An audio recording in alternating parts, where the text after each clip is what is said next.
নমস্কার বন্ধুরা, আজ তৈরি করব জলের ভাপে নরম তুলতুলে সাদা ধপধপে পাউরুটি। মাত্র 10 মিনিট সময় যদি আপনার হাতে থাকে, আপনিও এই সুন্দর নরম তুলতুলে পাউরুটিটা খুব সহজে তৈরি করে নিতে পারেন। যেটা আমরা চা খেতে খেতেও কিন্তু তৈরি করে নিতে পারি, আবার স্কুল অফিসের টিফিনেও এই সুন্দর নরম তুলতুলে পাউরুটিগুলো খুব সহজে বানিয়ে দিতে পারি। খেতে কিন্তু দুর্দান্ত স্বাদের লাগে। তো চলুন খুব সহজভাবে এরকম নরম তুলতুলে পাউরুটি কীভাবে তৈরি করা যায় সেটাই আজকে আপনাদের সঙ্গে শেয়ার করি। তো দেখুন, এটা তৈরি করতে আমি প্রথমে একটা বড় বাটি নিলাম। আমি উষ্ণ গরম দুধ 1 কাপ নিলাম, স্বাদ মতন লবণ দিলাম, আর 2 থেকে 3 চামচ চিনি দিলাম। মিষ্টিটা আপনারা যেমন খাবেন সেরকমই দেবেন। আর এখানে 1 চামচ ইস্ট দিয়ে দিলাম। লিকুইড দুধটা কিন্তু অবশ্যই একটু গরম দুধ নেবেন। তো দেখুন, ইস্টটাকে দিয়ে চিনি, ইস্ট আর লবণটাকে সুন্দর করে দুধের সঙ্গে মিশিয়ে নিলাম। তো মেশানো হয়ে গেলে এবার এখানে যেহেতু আমি সাদা ধপধপে করব, তার জন্য এখানে 2 কাপ ময়দা দিলাম। আপনারা কিন্তু আটা দিয়েও করতে পারেন। তো 2 কাপ আটা দিয়ে এটাকে সুন্দর করে মেখে নেব। মাখাটা এমন করে মাখাবো যেন একটু কাদা কাদা হয়, সেটা অবশ্যই খেয়াল করবেন। একেবারে নরম করে কিন্তু মাখাতে হবে। আমরা নর্মালি যেরকম রুটি, পরোটা, লুচির জন্য আমরা ডো তৈরি করি সেরকম কিন্তু হবে না। এরকম কাদা কাদা করে কিন্তু নরম করে এটাকে মাখাবেন। তো এটা মাখাতে একটু অসুবিধা হয়, যার জন্য একটুখানি হাতের মধ্যে তেল নিয়ে এইভাবে মাখালে কোনো রকম কিন্তু অসুবিধা হয় না। খুব সহজে কিন্তু এই ডোটা মাখানো যায়। তো দেখুন, হাতের মধ্যে তেল নিয়ে আমি এটাকে সুন্দর করে একটু মেখে নিলাম। তো মাখাটা হয়ে গেল। এবার যদি আপনার হাতে সময় থাকে তো 1 ঘন্টা রেখে দেবেন, আর নয়তো কম করেও 30 থেকে 40 মিনিট এটাকে ঢেকে ভালো করে রেখে দিতে হবে। তো আমি 40 মিনিট এটাকে ঢেকে রেখেছিলাম ভালো করে। থালা দিয়ে একটা ভারী কিছু দিয়ে ঢেকে রাখবেন, দেখবেন এটা ফুলে ডবলের থেকেও কিন্তু বেশি হয়ে যায়। তো দেখুন কতটা ফুলেছে এটা। তো আমি 40 মিনিট পর ঢাকাটাকে তুলে এটাকে নিয়ে আমি আরও সুন্দর করে মেখে নিচ্ছি। হাতে একটু তেল লাগিয়ে নেব, তাহলে মাখাতে কোনো রকম কিন্তু অসুবিধা হয় না। অবশ্যই হাতের মধ্যে একটু তেল লাগিয়ে এটাকে মাখাবেন, দেখবেন খুব সহজে আপনিও মাখাতে পারবেন।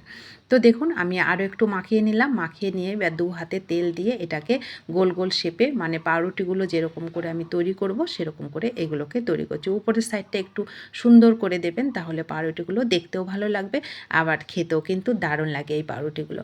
তো দেখুন, আমি একই মাপের সবগুলোকে 5টা হয়েছে আমি তৈরি করে নিলাম। উপর থেকে আরও একটু তেল দিয়ে আমি সুন্দর করে একদম প্লেন করে দিলাম, তাহলে দেখতে খুব সুন্দর লাগবে।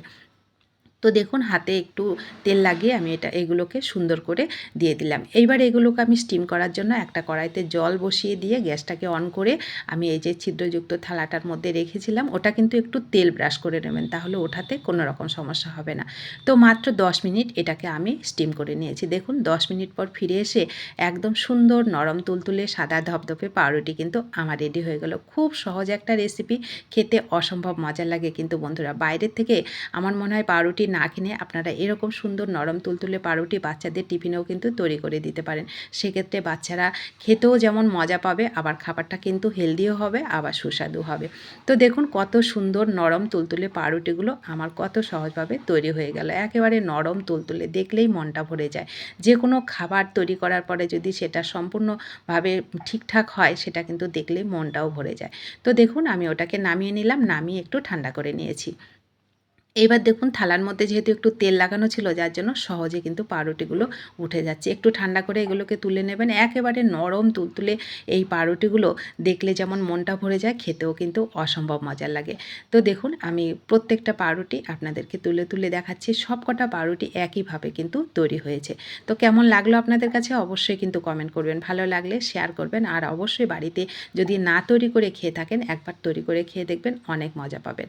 তো দেখুন, আমি একটা ছিঁড়েও দেখাচ্ছি। একদম পারফেক্টভাবে পাউরুটিটা কিন্তু আমার তৈরি হয়েছে।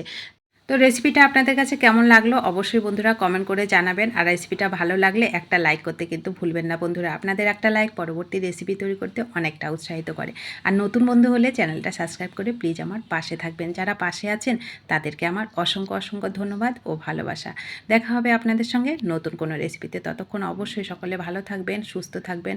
আর এই সুন্দর নরম তুলতুলে পাউরুটি যদি এখনও না তৈরি করে খেয়ে থাকেন, একবার বলবো অবশ্যই তৈরি করে খেয়ে দেখুন, অনেক অনেক মজা পাবেন, যেটা আপনারা চায়ের সঙ্গে খুব চটজলদি খেতে পারবেন, আবার স্কুল অফিসের টিফিনেও কিন্তু খুব সহজে তৈরি করে দিতে পারবেন।